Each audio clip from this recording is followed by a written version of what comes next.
पेपे का क्या करें, पेपे ने सबसे ज़्यादा निराश किया है जी अपनी पूरी कम्युनिटी को। अगर किसी टोकन ने ज़्यादा निराश किया है जी, अगर शिबा के बाद देखें तो पेपे भी इथेरियम की ब्लॉकचेन के ऊपर बना हुआ है। लेकिन पेपे के जिस तरीके से डेटा निकल कर सामने आए हैं, वो इस बात की तरफ इशारा कर रहे हैं कि शायद पेपे अब अपना ऑल टाइम हाई कभी शायद ब्रेक ही ना कर पाए, क्योंकि कुछ चीज़ें निकल कर सामने आई हैं। हम अभी स्टडी कर रहे थे, क्योंकि इथेरियम का ऑल टाइम हाई बना था जी। अगर मैं इथेरियम के ऑल टाइम हाई की बात करूं तो 2 बार बन चुका है जी इसका ऑल टाइम हाई।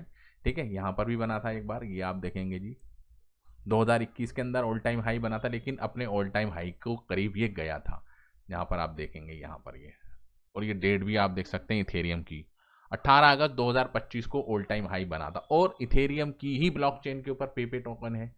और अगर हम इथेरियम को देखेंगे जी सितंबर के अंदर और अगस्त के अंदर 2025 के अंदर, तो ये अपने उस ऑल टाइम हाई को छू ही नहीं पाया था, समझे। तो यानी कि बहुत से लोग कहते हैं कि इथेरियम का प्राइस ऊपर चढ़ता है तो पेपे का प्राइस भी ऊपर चढ़ता है, लेकिन यहाँ पर वो सिनेरियो, वो कंडीशंस यहाँ पर हमको फेल होती हुई नज़र आ रही है।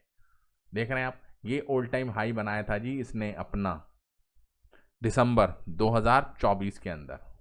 और यहाँ पर भी अगर इथेरियम को देखेंगे, दिसंबर के अंदर भी इथेरियम का ऑल टाइम हाई नहीं बना था, लेकिन इसके करीब रहा था। लेकिन अब सिनेरियो हो चुका है जी चेंज।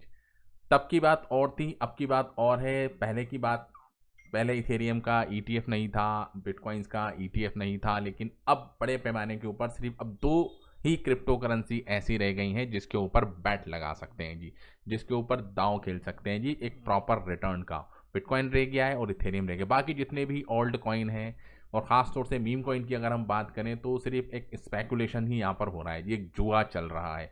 देख रहे हैं यहाँ पर प्राइस नीचे ही जाता जा रहा है, लेकिन कुछ सिनेरियो बन रहा है कि हाँ जी, क्योंकि लास्ट अगर 7 हफ्ते आप देखेंगे तो कुछ पॉजिटिव साइन यहाँ पर दिख रहा है कि ब्रेकआउट हो सकता है, और इस ब्रेकआउट को तोड़ने के लिए इस लाइन को तोड़ना है जी ज़रूरी।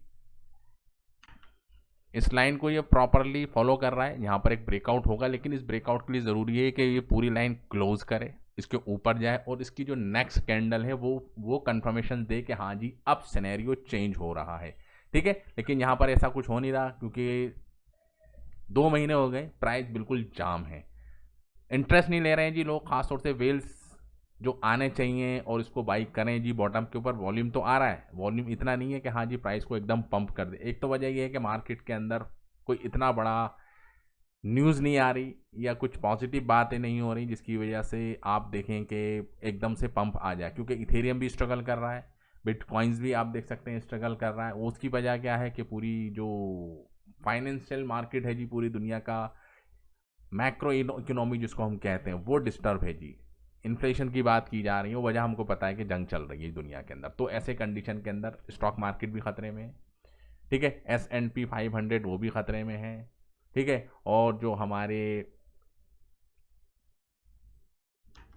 गोल्ड भी खतरे में है, सिल्वर भी खतरे में है। तो इस वक्त सिर्फ फायदे में क्या है जी, बॉन्ड्स, अमेरिकन बॉन्ड्स। ठीक है, उसके अंदर पैसा जा रहा है। वो क्यों जा रहा है? क्योंकि इंटरेस्ट रेट्स को बढ़ाने की बात की जा रही है, लोग रिस्क लेना नहीं चाहते हैं, लोग अपने पैसों को बर्बाद होता हुआ देखना नहीं चाहते, क्योंकि यार खतरा ही तो हो रहा है कि बिटकॉइंस नीचे जा रहा है जी, 1,26,000 से गिरते गिरते 60,000 तक चला गया। मार्केट के अंदर कोई पॉजिटिव साइन दिख नहीं रहा है जी, अमेरिका रोजाना धमकियां दे रहा है जी मैं ये कर दूंगा, तो इससे सारा माहौल डिस्टर्ब हुआ है जी। ठीक है, तो ऐसी कंडीशन के अंदर हम क्या ही उम्मीद लगा सकते हैं कि इथेरियम अपने प्रीवियस ऑल टाइम हाई को ही तोड़ दे, क्योंकि जो एक रिलेशन था, एक जो प्रोपोर्शनलिटी जो बनी हुई थी जी इथेरियम के साथ कि इथेरियम बढ़ रहा था तो पेपे बढ़ रहा था, लेकिन वो ब्रेक हो गया है।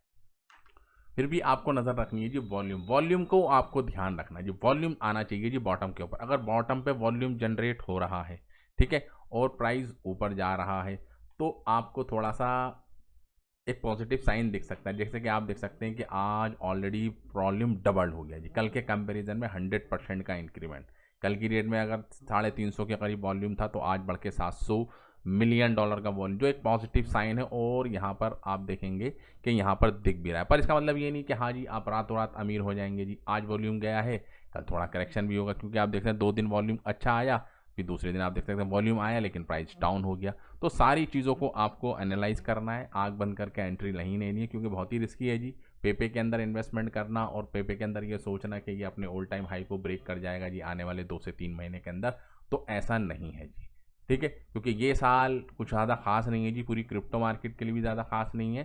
ठीक है, जब क्रिप्टो मार्केट के लिए ही खास नहीं है तो हम ये प्रेडिक्शन कर सकते हैं कि पेपे के लिए भी खास नहीं होगा। बहुत बड़ा सिनेरियो बन सकता है अगर ये अपने सिर्फ इस लाइन को क्रॉस करके ऊपर निकल जाए, यानी कि पॉइंट के बाद 50 और 70, यानी कि प्राइस यहाँ से ऑलमोस्ट अगर डबल भी हो जाए तो ये ही बहुत बड़ी बात होगी जी पेपे के लिए।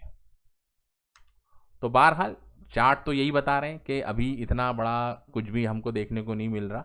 ठीक है, लेकिन क्रिप्टो मार्केट है, कुछ बड़ी अपडेट निकल कर सामने है, लेकिन अकल तो इस बात की तरफ इशारा कर रही है कि यहाँ से प्राइस जस्ट और जस्ट आने वाले 2 से 3 महीने के अंदर डबल ही हो जाए तो बहुत बड़ी बात है।